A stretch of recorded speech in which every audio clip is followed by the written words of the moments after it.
السلام علیکم، میرا نام ہے دارین فاطمہ اور آپ دیکھ رہے ہیں میرا یوٹیوب چینل۔ آج ہم جس ایکٹریس کے بارے میں بات کرنے والے ہیں وہ پاکستان کی بہت ہی مشہور ایکٹریس، ماڈل اور بیوٹیشین بھی رہ چکی ہیں۔ ابھی بھی وہ بہت سارے پاکستانی ڈراموں میں آ رہی ہیں۔ زوئے ناصر لاہور سے بلونگ کرتی ہیں اور آپ نے اپنے کیریئر کا آغاز 2018 میں کیا تھا ایئر وائی ڈیجیٹل کے ڈرامے میں۔ زوئے ناصر نے ایک ریسنٹلی انٹرویو دیا جس میں انہوں نے بتایا کہ کیسے ان کی چھوٹی عمر میں شادی ہو گئی اور انہوں نے کیا کیا فیس کیا اور ان کی ڈیورس ہوئی۔ انہوں نے اپنے ڈیورس کی ساری کہانی بتائی میڈیا میں۔ ان کے بیچ میں انگیجمنٹ بھی رہ چکی تھی جس کا نام کرسٹن بیٹسمین تھا۔ انہوں نے پہلے اسلام قبول کرنے کے بارے میں بتایا، لیکن جب کرسٹن نے اسلام سے چینجنگ کر لی اور اپنے الفاظ واپس لیے تو زوئے ناصر نے ان کے ساتھ انگیجمنٹ اپنی ختم کر دی۔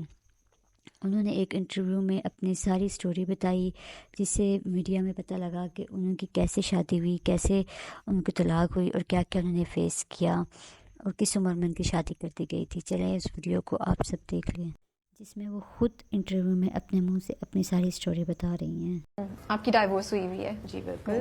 سو I don't want to go into کہ کیا ہوا، کیسے ہوا. Well, let me tell you something. It was arranged and it was when I was 19. اچھا. یہ میں بتانا اس لیے چاہ رہی ہوں because I think it's very important. I mean میرے ماں باپ نے ایک پرفیکٹ رشتہ ڈھونڈا تھا، ایک پرفیکٹ ایک بیک گراؤنڈ ریسرچ بھی کی تھی، لیکن ہمیں لگتا ہے کہ جو رشتہ باہر سے ہے وہ بہت اچھا ہوگا، بہت سب کچھ بنے گا. But I think میں 19 سال کی تھی، ایک تو میں 2 سال پیچھے بھی تھی پڑھائی میں. I was still doing my A levels کے میں رزلٹ کا ویٹ کر رہی تھی. تو آئی تھنک میں بہت بچی تھی کیونکہ میں بچپن سے شیلٹرڈ چائلڈ تھی، I'm the youngest. تو میں خود بھی جس عمر میں لڑکی 19 سال میں اسمارٹ ہوتی نہیں تھی، every decision was made for me. ٹھیک ہے نا، اگر مجھے میرا بھائی ڈانٹتا تھا کہ زویا تم نے غلط کیا، یا ابو کہتے تو تم نے غلط کیا، تو میں کہتی تھی ہاں بھائی میری غلطی ہے، میں تو بچی ہوں. ٹھیک ہے نا. تو آئی تھنک لڑکیاں جو ہیں، جو بیویاں ہیں، وہ پارٹنرز ہوتی ہیں، وہ بچیاں نہیں ہوتی ہیں ہسبینڈ کی. تو جب میری شادی ہوئی، he was 8 years older than me and I think it takes 2 to tango. میں یہ نہیں کہہ رہی کہ میں بالکل غلط تھی، لیکن میں ایک میں بڑی ہی نہیں ہوئی، میرا آنگن بہت چھوٹا تھا. تو اگر مجھے کوئی کہتا تھا نا کہ یہ تم نے غلط کیا، تو مجھے لگتا تھا میں نے غلط کیا ہے، حالانکہ ہو سکتا ہے میں نے غلط نہ کیا ہوتا. مجھے وہ سنبھالنا ہی نہیں آیا. میرا آنگن بہت چھوٹا تھا. تو میں کہتی ہوں کہ جس ایجوکیشن از ناٹ امپورٹنٹ، آپ جائیں، آپ اپنی بیٹیوں کو پڑھائی تو دے رہے ہیں، لیکن بعد میں آپ انہیں گھر کیوں بٹھا رہے ہیں؟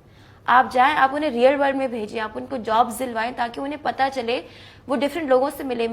میری جو دنیا تھی وہ میری بیسٹ فرینڈ تھی اور میرے ماں باپ تھے اور میرے کزنس تھے.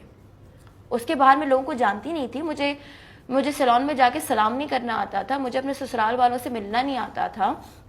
مجھے لگتا تھا کہ اگر مجھے ذرا سی بات میں ان سے ڈانٹ پڑ جاتی تھی تو مجھے لگتا تھا کہ میں بہت غلط ہوں. مجھے اپنے لیے اسٹینڈ لینا نہیں آتا تھا، جو کہ میری بہن کو آتا تھا.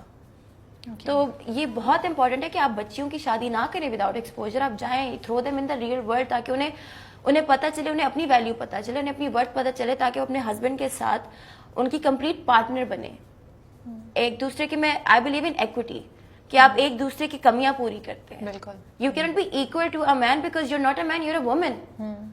اے man can not be equal to a woman, but اس کا مطلب یہ نہیں ہے کہ عورت مرد سے چھوٹی ہو گئی یا مرد عورت سے بڑا ہو گیا یا مرد عورت سے چھوٹا ہو گیا. ہمارے دونوں ڈفرینٹ دنیا میں ہم رولز کے لیے پیدا ہوئے ہیں، اور ان رولز کو ہم نے پارٹنرز بن کے اکٹھا کرنا، ایک دوسرے کی کمیوں کو پورا کرنا. اور وہ ہم کیسے کریں گے؟ جب ہم ایک دوسرے کو سمجھیں گے ایک پارٹنر کی طرح. ایسے نہیں کہ ایک میاں جو ہے وہ اپنی بیوی کو بچی سمجھ رہا ہے، اور وہ بیوی واقعی میں بچی ہے کیونکہ وہ تو ابھی پڑھائی کر کے نکلی ہے.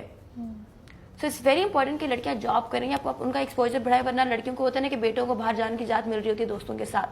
آپ لڑکیوں کو بھی، اپنی بیٹیوں کو بھی وہی ٹرسٹ دیں کہ وہ بھی اتنے ہی بجے گھر آئیں، لیکن آپ ان کو صحیح اور غلط کی پہچان بتائیں کہ بیٹا یہ صحیح ہے، یہ غلط ہے، اب جاؤ میک یور چوائس. تاکہ ہم پیدا تو صحیح اور غلط کی سینس لے کے ہوئے ہیں نا. تو آپ ان کی تربیت کریں، بجائے اس کے کہ میں پابندی لگا دوں اپنی بیٹی پہ کہ تم باہر نہیں نکل سکتی اور میرا بیٹا ہر جگہ جا رہا ہے. تو میری بیٹی تو میرے خلاف ہو جائے گی، وہ تو ریبیلیس ہو جائے گی، اور اگر اس کا کوئی ایکسپوجر نہیں ہوگا لوگ اس کا فائدہ اٹھائیں گے. کوئی اسے کال کر کے اسے بدھو بنا سکتا ہے، اس کو لوگ بہت جلدی دھوکہ دے سکیں گے کیونکہ اس نے تو دنیا کو ایکسپیرینس ہی نہیں کیا ہوگا. لیکن ایک لڑکی جس نے ہر قسم کے انسان سے ڈیل کیا ہوا ہے، اس کو پتا ہوگا کہ یہ جھوٹ بول رہا ہے. She would be able to see right through them. She will be learning from their mistakes. کیونکہ میرے ساتھ ہوا ہے، میرا آنگن بہت چھوٹا تھا، اینڈ آفٹر دیٹ جب میری ڈیورس ہوئی اس کے بعد امی کو بھی یہ ریئلائز ہوا، میرے بھائی کو بھی یہ ریئلائز ہوا کہ اس کا آنگن بہت چھوٹا ہے، اس کا ہرائزن ایکسپینڈ کرنا ہے. تو that's why they send me. انہوں نے میرے اپنے کہتے کہ بیٹا ہم ہیں، you can fall back on us, لیکن جاؤ اپنی مسٹیکس بناؤ، اپنے اون پہ رہو، اپنا کماؤ. ہم تو ہیں لیکن تمہیں اصل دنیا کی ضرورت ہے کیونکہ تم بہت شیلٹرڈ ہو. Okay. اور میں نے دیکھا کہ بہت سی بچی ہیں جو میرے سے بہت چھوٹی ہیں اور ان کے اندر بہت عقل ہے کیونکہ انہوں نے بہت سی چھوٹی سی عمر میں دنیا دیکھی ہے.